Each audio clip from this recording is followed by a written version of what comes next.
Hello friends, आज हम आपके लिए अलजेब्रा का बीजगणित बहुपद का सूत्र लेकर आए हैं। इम्पोर्टेंट सूत्र है, तो चलिए हम स्टार्ट करते हैं। अलजेब्रा ALGEBRA, अलजेब्रा का मतलब होता है बीजगणित। तो बीजगणित में बहुपद यानी पोलोनोमियल्स, POLYNOMIALS, पोलोनोमियल्स, इसका हम प्रमुख वेरी इंपॉर्टेंट सूत्र लेकर आए हैं। चलिए ये देखते हैं। बहुपद के बारे में पहले जान लेते हैं। बहुपद तीन प्रकार के होते हैं। एक होता है रैखिक बहुपद, दूसरा होता है द्विघात बहुपद और तीसरा होता है त्रिघात बहुपद। अगर आप तीसरा त्रिघात बहुपद होता है, अगर आपने सही से इसके बारे में नहीं जाना है और जानना चाहते हैं, यहाँ तो मैं नहीं बताने वाला क्योंकि यहाँ हम केवल सूत्र के बारे में बताऊँगा। अगर इसका डिफिनेशन आप जानना चाहते हैं, अच्छा है समझना चाहते हैं, तो हमारे चैनल पर जाइए, वहाँ पर आपको वीडियो मिलेंगे। हमने वहाँ पर वीडियो बना रखी है। तो आइए यहाँ शॉर्ट में समझाते हैं। रैखिक बहुपद, एक घात वाले बहुपद जिसका घात एक हो। घात का मतलब होता है, देखिए यहाँ एग्जाम्पल में 3x - 5, ये हुआ, ये आपका बहुपद हुआ, ये बहुपद हो गया आपका। घात का मतलब एक के पावर, यहाँ कुछ नहीं हो तो इसका मतलब एक रहता है पहले से ही, तो इसका मतलब है ये एक घातीय बहुपद है, यानी रैखिक बहुपद है। तो आइए इसका शून्य कैसे निकालते हैं। 3x - 5, अब यहाँ 3x - 5 = 0। अब x, अब यहाँ बराबर को उस तरफ ले गया 5 को, यानी माइनस में 5 था तो यहाँ प्लस में आ गया। यहाँ गुना में रहता है, 3x गुणांक है x का 3, तो यहाँ बटा में रहता है, यानी 5/3। इस प्रकार से हम शून्यक निकालते हैं। इसमें कोई फॉर्मूला अप्लाई नहीं होता है। हम आपको बता देना चाहते हैं कि इसमें रैखिक बहुपद में कोई भी फॉर्मूला अप्लाई नहीं होता है। अब आइए द्विघात बहुपद के बारे में समझें। द्विघात बहुपद जिसका घात 2 हो, यानी दो घात वाले बहुपद को द्विघात बहुपद कहते हैं। यहाँ देखिए एग्जाम्पल में लिख रखा हूँ 5x² - 3x + 4, जहाँ a 5 है, b - 3 है, c 4 है। a का मतलब होता है, देखिए a का मतलब x² का गुणांक, यानी यहाँ 5a है तो x² का गुणांक 5 है। b का मतलब x का गुणांक, यानी b - 3 यहाँ है तो x का गुणांक है।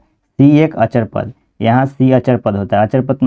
अचर पद का मतलब होता है वास्तविक संख्या हो सकता है, 1 2 3 4 कुछ भी हो सकता है, 5 6 कुछ भी हो सकता है। तो आइए इसके फॉर्मूला के बारे में जानें। इसका दो शून्यक होता है अल्फा और बीटा, यानी द्विघात बहुपद का दो शून्यक होता है, एक होता है अल्फा और दूसरा का नाम है बीटा। फॉर्मूला देखें, पहला शून्यकों का योग, यानी शून्यक अल्फा बीटा होता है तो अल्फा प्लस बीटा, जोड़ को योग बोलते हैं, तो अल्फा प्लस बीटा यानी योग बराबर -b/a होगा। तो b इसमें -3 होगा, a होगा 5। यहाँ आपको समझा रखा हूँ, bx का गुणांक और a जो है x² का गुणांक। दूसरा है शून्यकों का गुणनफल। गुणनफल का मतलब होता है गुना। तो शून्य का अल्फा बीटा है तो अल्फा इंटू बीटा, यानी अल्फा और बीटा का गुणनफल। अब इसका सूत्र है c/a, तो c होगा 4 और a होगा 5। यहाँ देख लीजिए। अब है तीसरा सूत्र, यदि द्विघात बहुपद के शून्यक अल्फा और बीटा हो तो बहुपद, यानी जब आप गणित बनाएंगे तो वहाँ दिया रहेगा एक अल्फा बराबर दिया रहेगा 5 और बीटा बराबर दिया रहेगा 6। तो आपको पूछेगा कि आप बहुपद बताइए जिसका अल्फा 5 है और बीटा 6 है, इस प्रकार क्वेश्चन रहेगा। तो वहाँ आपको ये फॉर्मूला अप्लाई करना है, ये फॉर्मूला अप्लाई करना है। px रहेगा, px = मंझली कोष्ट है x² - alpha plus beta x plus alpha into beta मंझली कोष्ट बंद। यहाँ नहीं समझ पाए तो यहाँ सही समझिए, मंझली कोष्ट x² माइनस शून्यकों का योग, यानी अल्फा प्लस बीटा का मतलब होता है शून्यकों का योग, और यहाँ x है तो x लिख दिए, यहाँ प्लस है तो प्लस अल्फा इंटू बीटा यानी शून्यकों का गुणनफल, और फिर मंझली कोष्ट बंद हो गया। अब आइए त्रिघात बहुपद आपको समझाते हैं।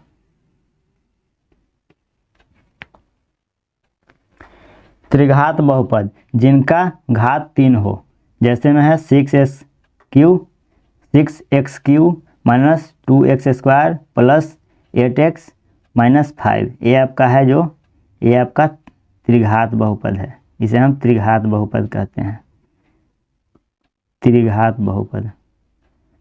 अब इनके शून्यक होते हैं अल्फा बीटा गामा। यहाँ देखिए इनमें 3 शून्यक होते हैं अल्फा बीटा गामा। जहाँ यहाँ ए बराबर होगा 6 हो जाएगा और बी बराबर होगा 2 हो जाएगा, सी बराबर 8 हो जाएगा और डी बराबर -5 यानी 5 हो जाएगा। अब देखिए फॉर्मूला पर आते हैं। पहला शून्यकों का योग यानी alpha plus beta plus gamma. योग का मतलब जोड़ होता है, तो alpha plus beta plus gamma बराबर गामा इस तरह का होता है y की तरह, ऐसे गामा होता है y की तरह लिखा जाता है, -b/a होता है। यानी शून्यकों का योग alpha plus beta plus gamma बराबर -b/a। अब दूसरा देखिए शून्यकों का गुणनफल alpha into beta into gamma बराबर -d/a।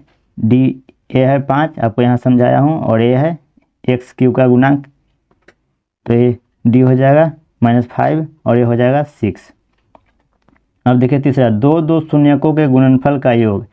दो शून्यकों के गुणनफल बोल रहा है, तो alpha beta plus beta gamma plus alpha gamma बराबर c/a। तो c इसमें 8 है और a है x³ का गुणांक को a बोलते हैं तो 6 है। ये आपका फॉर्मूला है। सब सारे फॉर्मूला को याद कर दीजिए ताकि आपको जब मैथ बनाने में कोई प्रॉब्लम ना हो।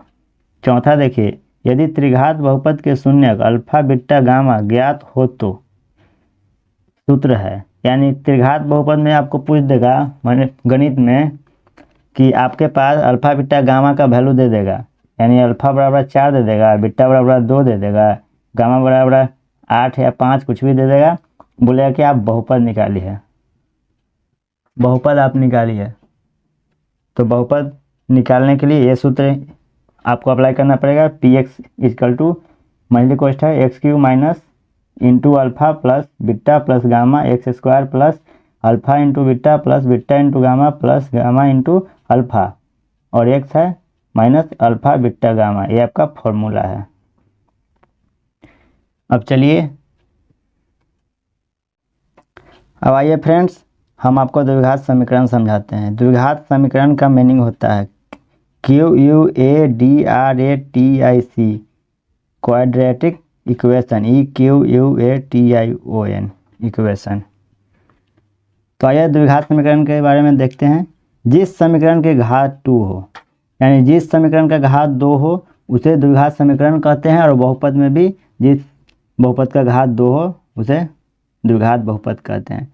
तो आइए देखिए एग्जाम्पल में हमने लिख रखा है 2x² - 8x + 5 = 0। ये समीकरण है, और ये 2x² - 8x + 5 ये द्विघात बहुपद है।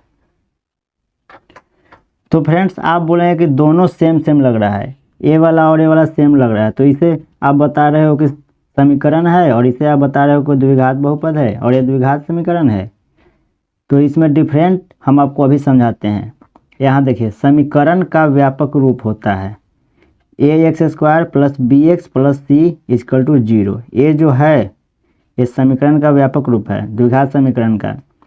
यहाँ द्विघात बहुपद का व्यापक रूप ax² + bx + c होता है, यानी 2x² - 8x + 5 = 0। यानी इतना के बाद बराबर का चिन्ह और 0 रहे तो यहाँ समीकरण होगा, और इतना के बाद कुछ भी न रहे तो बहुपद होगा। यही समीकरण और बहुपद में अंतर होता है।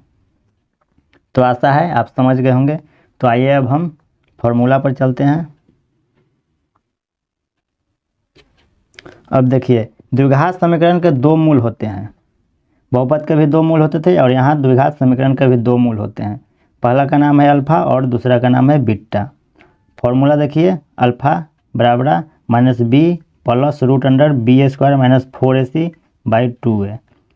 संक्षेप में इसको ही यहाँ लिखा गया है अल्फा बराबर -b + √d/2 है, यानी b² - 4ac को d बोलते हैं। अभी आपको नीचे समझाएंगे। अब बीटा बराबर -b - √b² - 4ac/2 है। संक्षेप में यहाँ है बीटा बराबर -b - √d/2 है। अब यहाँ समझिए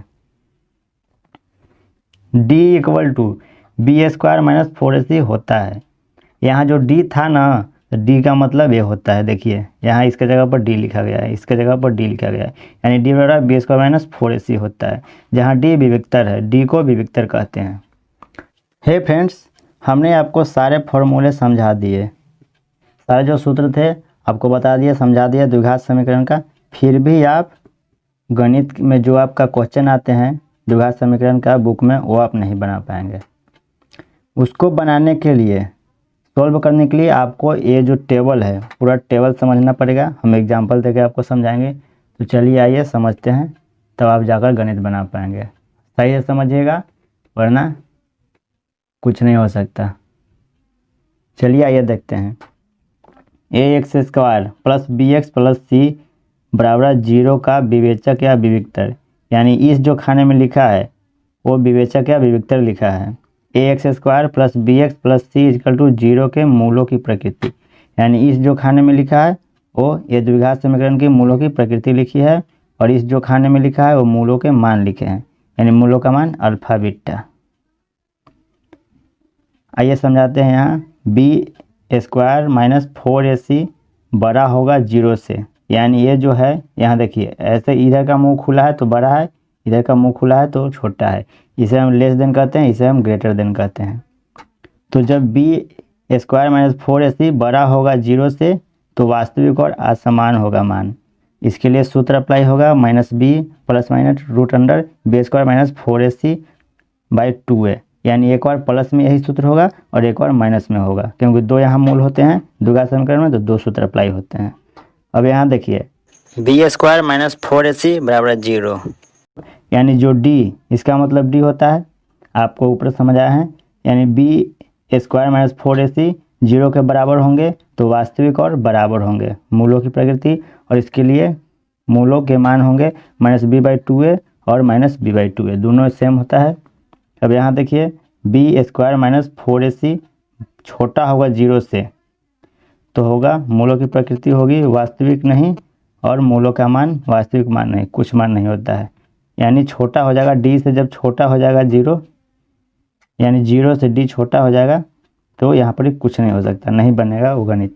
तो चलिए आपको एग्जाम्पल से समझाते हैं। एग्जाम्पल है 4x square plus 4x plus 1 equal to 0, जिसमें a है 4, 4 का मतलब यानी x स्क्वायर का गुणांक a को बोलते हैं, और b x का गुणांक 4 है, और c अचर पद, अचर पद ये है, मतलब यहाँ वास्तविक संख्या 1 2 3 4 5 6 कुछ भी हो सकती है, अचर पद। अब यहाँ d देखिए, d बराबर बी स्क्वायर माइनस 4ac होता है। इसका मतलब इस प्रकार का आपको क्वेश्चन मिले किताब में, द्विघात समीकरण का मूल निकालने से पहले इस सूत्र पर आपको चेक करना पड़ेगा। तो यहाँ सूत्र है डी बराबर बी स्क्वायर माइनस 4ac। तो आइए बैठाते हैं इस पर, 4 है बी यहाँ पर 4 है तो 4 के स्क्वायर, 4 के 4, ए यहाँ पर 4 है तो 4 गुणे 4, और सी 1 है, यहाँ देखिए सी 1 तो बराबर 0 हो गया। तो चर्चों को 16 माइनस 4 गुणे 4 16, 16 में 1 से गुना करेंगे तो 16, तो माइनस 16, और यहाँ कुछ नहीं रहता है, इसका मतलब प्लस रहता है, तो यहाँ कट गया तो 0 बराबर 0, यानी एक कंडीशन ये हो गया बी स्क्वायर माइनस 4ac बराबर 0 हो गया, जिसका मूलों की प्रकृति वास्तविक और बराबर होगा। यहाँ वास्तविक होगा, वास्तविक और बराबर होगा, तो इसके मूलों का मान होता है माइनस बी बाई 2 है। यहाँ देखिए फॉर्मूला माइनस बी बाई 2 है, माइनस बी बाई 2 है, एक अल्फा के लिए एक बीटा के लिए, क्योंकि द्विघात समीकरण में दो मूल होंगे। तो आइए बैठाते हैं, माइनस बी बाई 2 है तो माइनस के माइनस, अब बी प्लस में 4 है तो प्लस में 4 छोटी क्वेश्चन करके बाई 2 ए है 4 तो 4 गुना माइनस 4 बाई 4 दूना 8, तो काट देंगे 4 दूना 8, यानी 1/2 हो जाएगा, तो 1/2 माइनस में। और यहाँ देखिए सेम इसी तरह का ये होगा माइनस बी बाई 2 है, माइनस के माइनस प्लस में 4 है यहाँ बी, तो प्लस में 4 बाई 2 गुने ए है 4 तो 4, तो माइनस 4 है 4 दूना 8 माइनस 1/2 हो गया। तो ये अल्फा का मान हो गया और ये एक बीटा का मान हो गया। तो अल्फा बराबर माइनस 1/2 और बीटा बराबर माइनस 1/2। अब आपका ये आंसर हो गया। इसी तरह का गणित बनेगा। चलिए आज के लिए यहीं, और अब अगले वीडियो में मिलते हैं।